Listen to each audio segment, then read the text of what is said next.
प्यारे छात्रों, आज के इस ऑनलाइन व्याख्यान में आप सभी का स्वागत है। आज का मेरा जो शीर्षक है उसका नाम है प्रयोजनमूलक हिंदी, संकल्पना और अनुप्रयोग। इस व्याख्यान में मैंने जिस सामग्री का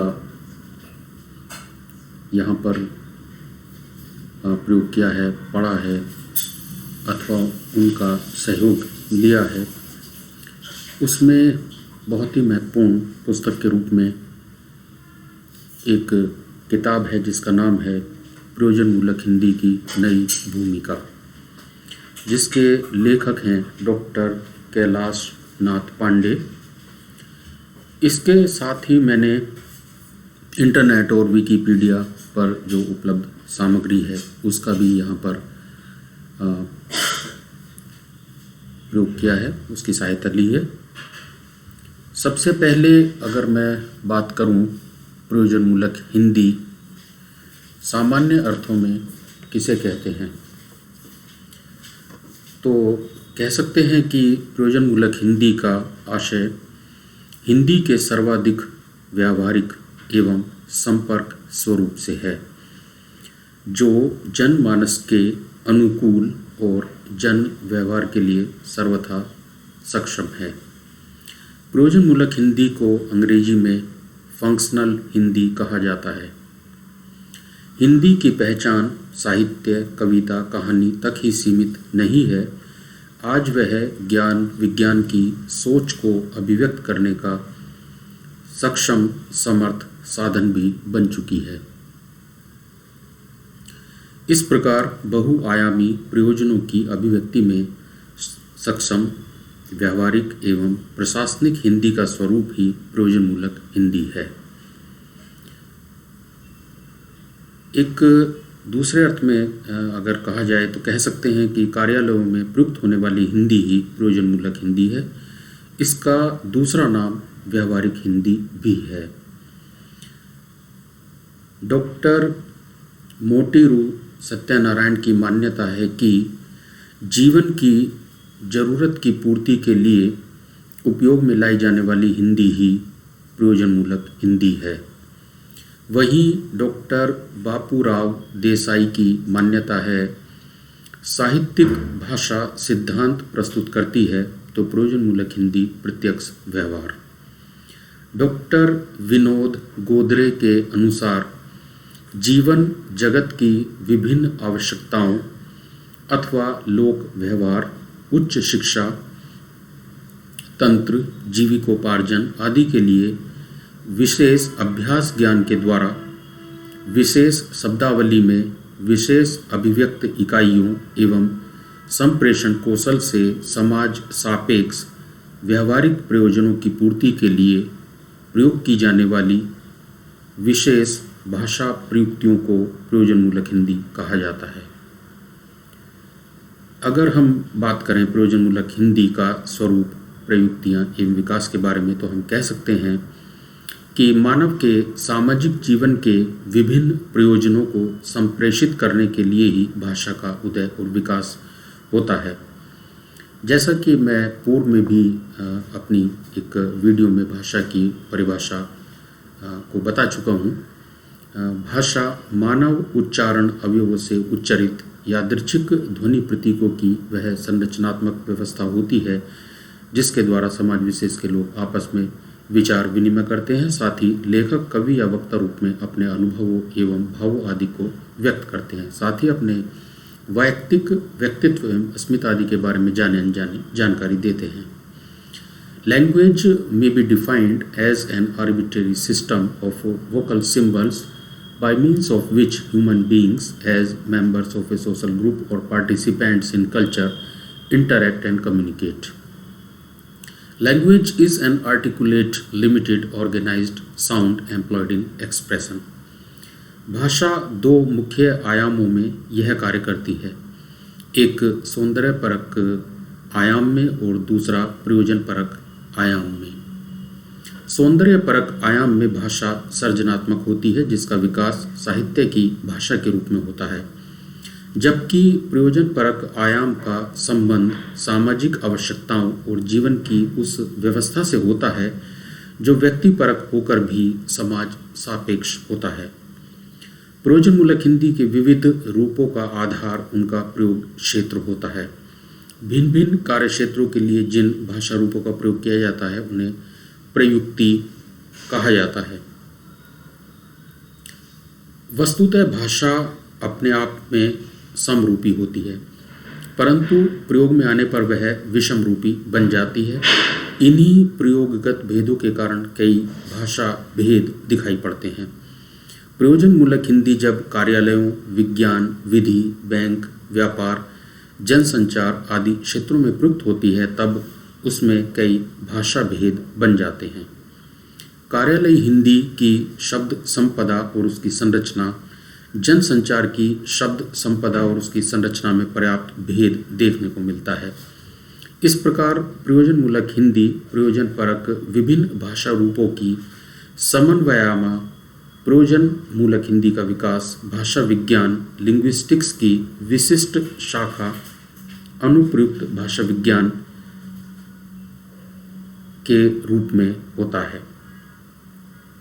सामाजिक व्यवहार में विशिष्ट प्रयोजन के लिए प्रयुक्त होने के कारण ही इसे प्रयोजनमूलक कहा जाता है। डॉक्टर भोलानाथ तिवारी ने प्रयोजनमूलक हिंदी के 7 रूप माने हैं। नंबर 1 बोलचाल की हिंदी, नंबर 2 व्यापारी हिंदी, नंबर 3 कार्यालयी हिंदी, नंबर 4 शास्त्रीय हिंदी, नंबर 5 तकनीकी हिंदी, नंबर 6 साहित्यिक हिंदी, नंबर 7 सामाजिक हिंदी। जबकि डॉक्टर दलीप सिंह जी ने इसके 5 रूप माने हैं। नंबर 1 वैज्ञानिक और तकनीकी हिंदी, नंबर 2 विधि की हिंदी, नंबर 3 प्रशासनिक कार्यालयी हिंदी, नंबर 4 जनसंचार माध्यमों की हिंदी, नंबर 5 वाणिज्य और व्यवसाय की हिंदी। प्रयोजनमूलक हिंदी का स्वरूप गत्यात्मक है। आवश्यकता अनुसार यह अपने स्वरूप में परिवर्तन करती रहती है। कार्यालय, व्यवसाय, संचार, राजनीति आदि क्षेत्रों में यही अभिव्यक्ति का माध्यम है। इसकी अपनी विशिष्ट शब्दावली, पद रचना और वाक्य विन्यास है। इसका सरल सुबोध रूप, विशिष्ट रचना, प्रक्रिया और पारिभाषिक शब्दावली सरकारी कार्यालयों के कामकाज को संपन्न करने में सक्षम है। विभिन्न क्षेत्रों में प्रयुक्त होने वाली हिंदी की शैलियाँ, प्रवृत्तियाँ हैं इसकी जीवंतता एवं गतिशीलता की द्योतक हैं। वहीं नवीन प्रौद्योगिकी और वैज्ञानिक उन्नति इसके स्वरूप का विकास कर रहे हैं। डॉक्टर कृष्ण कुमार गोस्वामी जी की इसके स्वरूप के संबंध में मान्यता है कि प्रकार्य की दृष्टि से प्रयोजनमूलक भाषा तथा साहित्यिक भाषा एक ही हैं, किंतु इनके स्वरूप में मूल अंतर यह है कि साहित्यिक भाषा में अर्थ बहुधा व्यंजना आश्रित और लाक्षणिक होता है, जबकि प्रयोजनमूलक भाषा अभिधा परक और एकार्थी होती है। साहित्यिक भाषा प्राय अलंकार पूर्ण और अनेकार्थी होती है, जबकि प्रयोजनमूलक भाषा प्राय अलंकार रहित, सीधी, स्पष्ट और स्वतः पूर्ण होती है। प्रयोजनमूलक हिंदी के उद्देश्य की अगर हम बात करें तो कह सकते हैं कि इसके उद्देश्य निम्नलिखित हो सकते हैं। इसका एक महत्वपूर्ण जो उद्देश्य माना जाता है, सुयोग्य तथा परिपूर्ण दुभाषियों को तैयार करना जो शासन, संचालन तथा समाज की सेवा कर सकें। विभिन्न भाषाओं के मध्य संपर्क सेतु का कार्य करना। नंबर 3 भाषा के विभिन्न रूपों, शैलियों की जानकारी देना। नंबर 4 हिंदी के द्वारा आदर्श अनुवादक तैयार करना। नंबर 5 हिंदी भाषा के समन्वयात्मक स्वरूप से अहिंदी भाषियों को परिचित कराना। नंबर 6 वैज्ञानिक एवं तकनीक क्षेत्रों में हिंदी के अनुप्रयोग से परिचित कराकर उसमें योग्यता हासिल करना। नंबर 7 हिंदी भाषा के अन्य व्यवहारिक पक्षों एवं दैनिक व्यवहार की भाषाई आवश्यकता की संपूर्ति का प्रयास करना।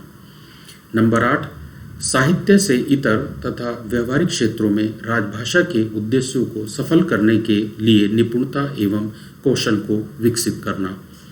नंबर 9, दैनिक व्यवहार में प्रयुक्त हिंदी शब्दावली तथा मानक पारिभाषिक शब्दावली का बोध कराना। महत्व, आज प्रत्येक क्षेत्र में इसकी पहुंच हो चुकी है और यह हमारे प्रत्येक प्रयोजनों की पूर्ति में सक्षम और समर्थ है। इसकी शब्द संपदा एवं पारिभाषिक शब्दावली पूर्ण रूप से समृद्ध है। प्रशासन, परिचालन, प्रौद्योगिकी, विश्व बाजार तक इसकी पहुंच है।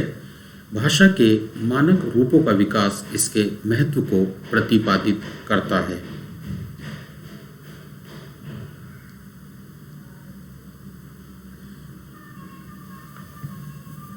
प्रयोजन मूलक हिंदी पद युग्म में विशेषण विशेष्य संबंध है। यहाँ प्रयोजन विशेषण है तो हिंदी विशेष्य है। प्रयोजन मूलक शब्द बहुव्रीहि समास होने के कारण एक वृत्ति है, अतः इसका विग्रह संभव है, जो इस प्रकार है। प्रयोजन है मूल जिसका। अब यहाँ पर सवाल एक हमारे सामने जो आता है कि हर भाषा का कोई ना कोई प्रयोजन तो होता ही है। आखिर हिंदी को प्रयोजन मूलक कहने का तात्पर्य क्या है? हिंदी तो हिंदी ही होती है, प्रयोजनवती, अस्तु अलग से प्रयोजन का उल्लेख क्यों? व्यक्ति हो या भाषा, इन सब के अपने दायरे निश्चित प्रयोजन होते हैं। वस्तुतः यहाँ एक गंभीर मर्म और रहस्य है। संस्कृत व्याकरण शास्त्र का एक सिद्धांत है, सिद्धे सत्य आरंभो नियमाय भवति, अर्थात जो स्वतः सिद्ध है उसका उल्लेख नियमन के लिए होता है। नियमन का अर्थ है परिसीमन। यहाँ हिंदी का प्रयोजन स्वतः सिद्ध है, फिर भी उस प्रयोजन का उल्लेख यह इंगित करता है कि हिंदी का यह प्रयोजन उसके क्षेत्र और रकबा को परिसीमित करता है। हिंदी के दो रूप होते हैं, सर्जनात्मक या साहित्यिक, और दूसरा व्यवहारिक या प्रयोजन मूलक। व्यवहारिक हिंदी को विशिष्ट प्रयोजन के लिए अपनाया जाता है। यहाँ वही परिघटना होती है जो विज्ञान एवं तकनीक के क्षेत्र में होती है। विज्ञान शुद्ध अनुभवात्मक ज्ञान पर केंद्रित होता है तो तकनीक उस ज्ञान के उपयोग पक्ष पर केंद्रित होती है। उपयोग विविध हो सकते हैं, यथा कृषि, उद्योग तथा चिकित्सा आदि के क्षेत्रों में। उसी प्रकार साहित्यिक हिंदी शुद्ध आनंद या चमत्कार की अनुभूति पर टिकी होती है, जबकि व्यवहारिक या प्रयोजन मूलक हिंदी व्यवहार के विभिन्न क्षेत्रों, पर्यटन, चिकित्सा तथा कानून आदि क्षेत्रों में क्रियाशील होती है।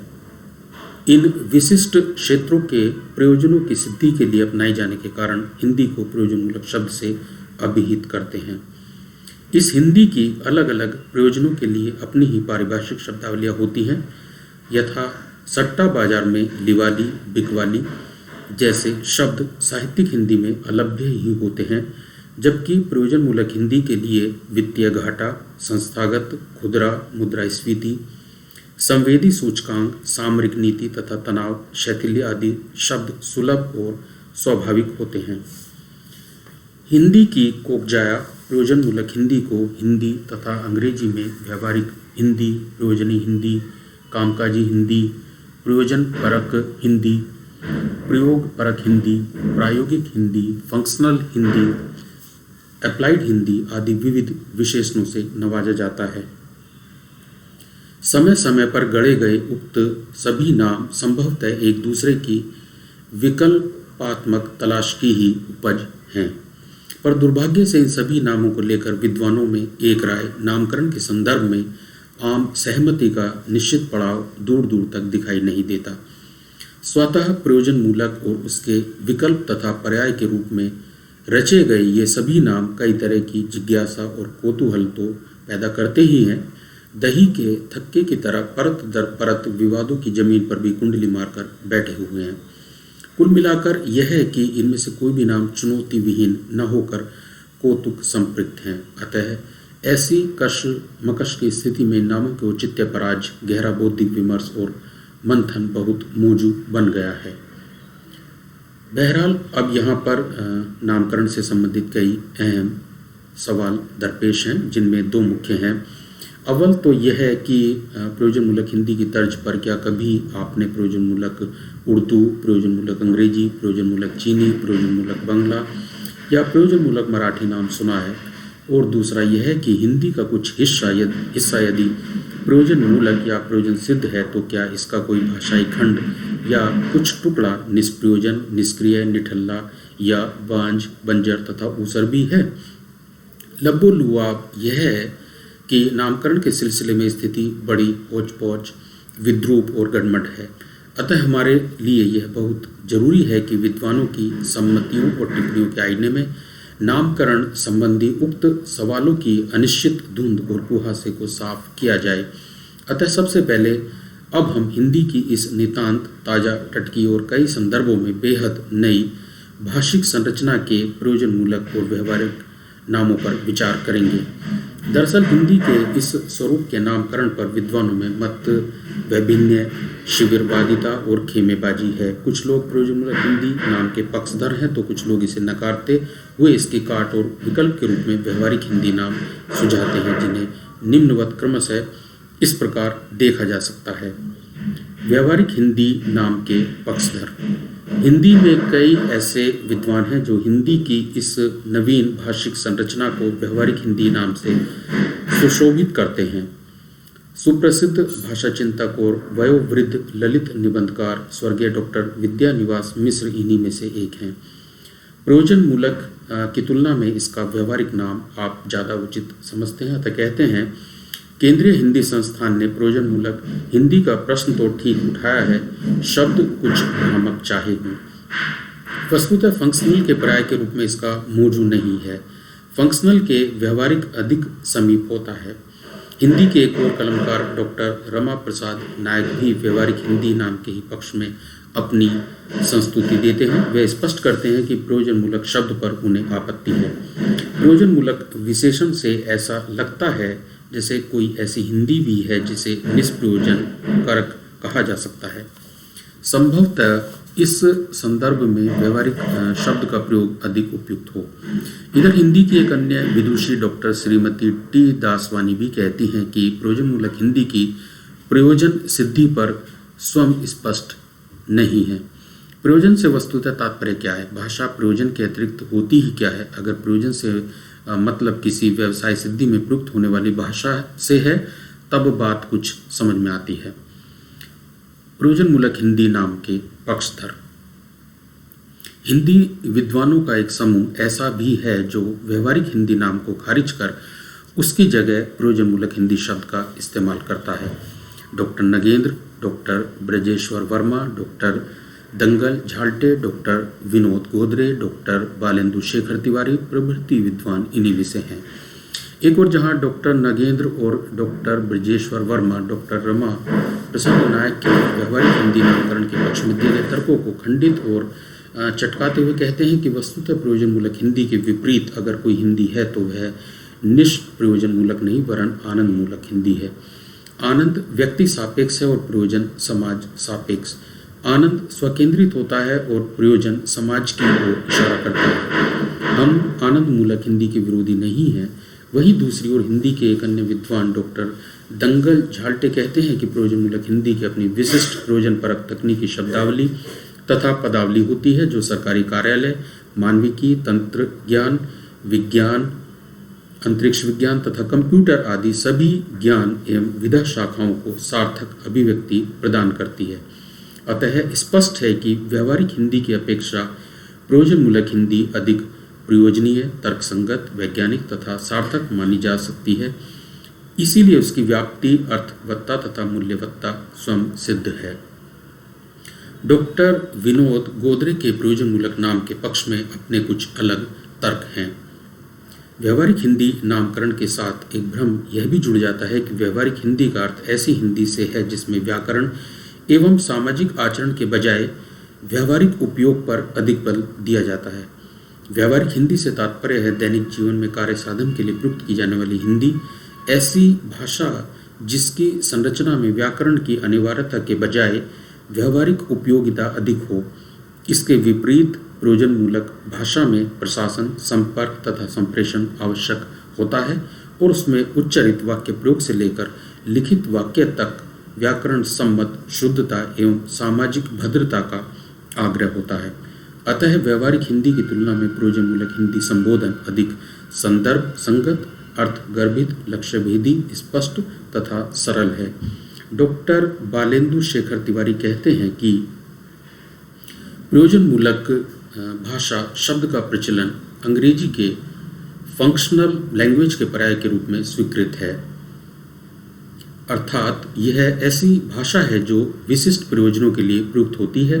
प्रशासन, विधि, वाणिज्य, उद्योग, विज्ञान, संचार, अर्थशास्त्र, राजनीति, शोध, शिक्षा आदि सभी क्षेत्रों में चिंतन और अभिव्यक्ति का माध्यम बनकर यह भाषा अपनी सार्थकता सिद्ध करती है।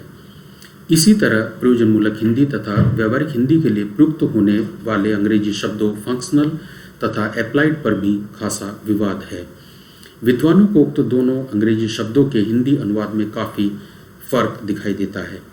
इन विद्वानों का विचार है कि प्रयोजनमूलक हिंदी के लिए फंक्शनल की तुलना में एप्लाइड शब्द ज़्यादा सटीक, उपयुक्त और सार्थक है।